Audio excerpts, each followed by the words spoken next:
The cancellations.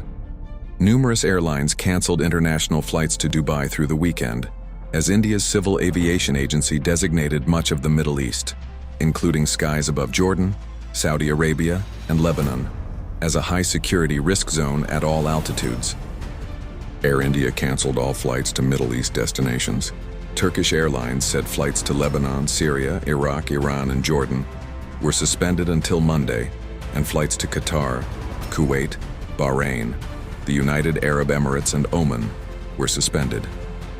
US-based Delta Airlines and United Airlines suspended flights to Tel Aviv at least through the weekend.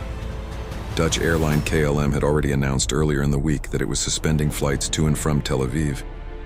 Airlines including Lufthansa, Air France, Transavia, and Pegasus canceled all flights to Lebanon, while American Airlines suspended flights from Philadelphia to Doha.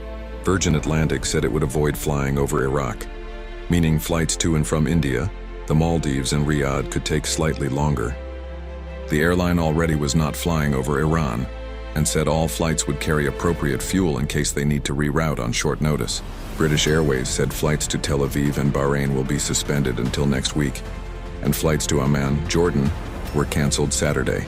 Airspace closures. Iran swiftly closed its airspace as the strikes began, until further notice, said the spokesperson of Iran's Civil Aviation Organization, quoted by the Tasnim news agency.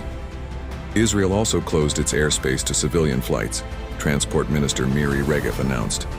Qatar's Civil Aviation Authority said it had temporarily closed the Gulf states' airspace. Iraq shut down airspace, state media said. The United Arab Emirates said it was closing its skies partially and temporarily. Syria closed part of its airspace in the south along the border with Israel for 12 hours. The Civil Aviation Authority said. Jordan's Air Force was conducting drills to defend the kingdom's skies, its military said. Kuwait closed its airspace. Here's practical guidance if you have upcoming travel to, from, or through the Middle East. 1. Check your flight status frequently. Monitor your airline's app or website directly. Check both departure and connecting airports. Sign up for SMS or email alerts from your airline.